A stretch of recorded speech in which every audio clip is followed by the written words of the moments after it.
Satu, Imam Syafi'i mengatakan bid'ah itu ada dua, bid'ah mahmudah wa bid'ah madmumah. Pertama, ini ucapan Imam Syafi'i. Kalau berbenturan dengan Al-Quran dan Sunnah, bagaimana sikap kita? Jangankan Imam Syafi'i, yang mengatakan Abu Bakar saja kita tolak. Assalamualaikum warahmatullahi wabarakatuh. Bismillahirrahmanirrahim. Allahumma sholli ala sayyidina Muhammadin wa ala alihi wa sahbihi ajma'in, amma ba'du. Allahumma ja'alna min ahlil khair wa sa'adah fid dini wa dunya wal akhirah. Hal terbaik dari konten saya yang ini berlaku kepada siapapun adalah ketika kamu menyimak, kamu mendapatkan doa dari saudara kamu, yaitu saya sebagai seorang muslim, di mana ada peluang doa saya itu dikabulkan. Sama dengan kamu juga, doanya ada peluang dikabulkan. Kita tidak tahu doa siapa yang dikabulkan. Dan doa saya selalu baik kepada siapapun.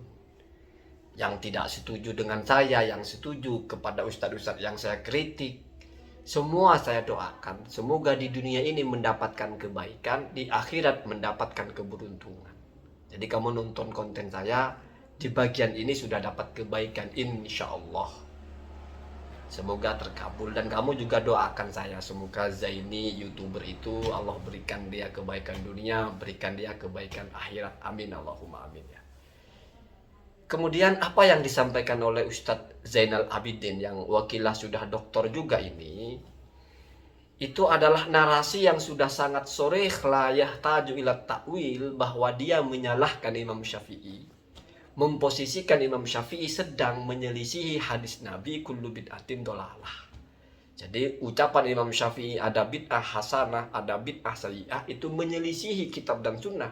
Sehingga jangankan Imam Syafi'i, Abu Bakar saja, itu lisannya Zainal Abidin ya, apabila menyelisihi kitab dan sunnah kita tolak, apalagi cuma Imam Syafi'i. Kan begitu kalau dilanjutkan. Saya tidak menganggap orang ini sombong, tidak menganggap dia juga tidak tahu diri. Karena kadang-kadang orang memang tidak tahu bahwa dia sedang sombong atau sedang tidak tahu diri.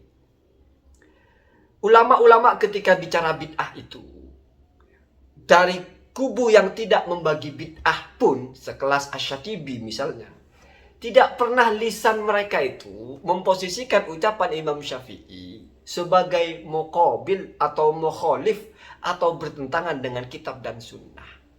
Imam Ibnu Hajar Al-Asqalani yang mengatakan idza utliqatil bid'atu fis syari'ati fahuwa madmumatun atau fahiyah. Kalau dalam syariah bid'ah itu sesat. Tidak pernah lalu mengatakan Imam Syafi'i menyelisihi kitab dan sunnah atau Imam Syafi'i salah. Imam Ibnu Hajar, Imam Al-Hafidz Ibnu Rajab juga begitu.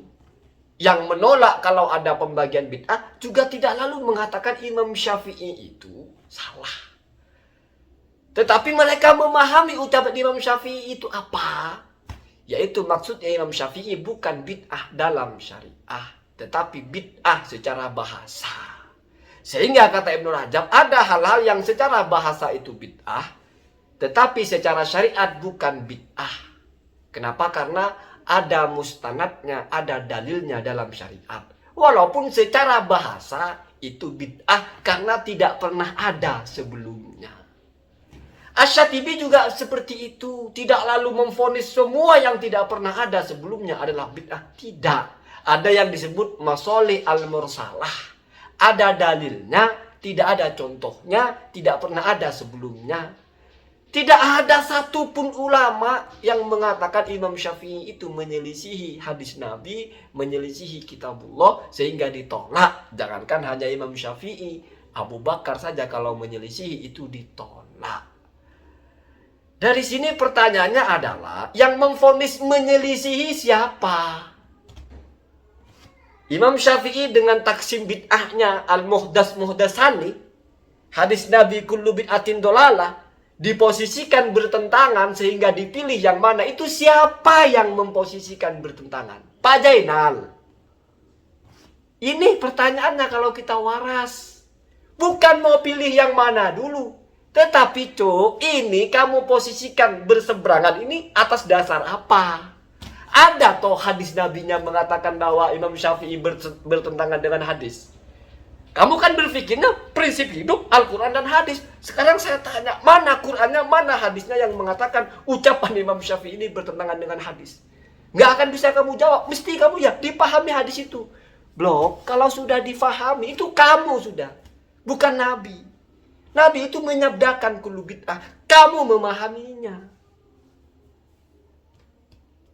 Ya. Ini yang harus kita waraskan gitu loh. Berarti kamu itu merasa lebih hebat dari Imam Syafi'i. Lebih faham kullu bid'atin dolalah. Sehingga ketika Imam Syafi'i mengatakan al-muhdasani, kamu anggap ini salah, menyelisihi kullu bid'ah. Pertanyaannya, masuk akal enggak? Ada orang selevel itu lebih pandai dari Imam Syafi'i. Lebih paham tentang hadis Nabi. Sehingga berani menilai Imam Syafi'i salah.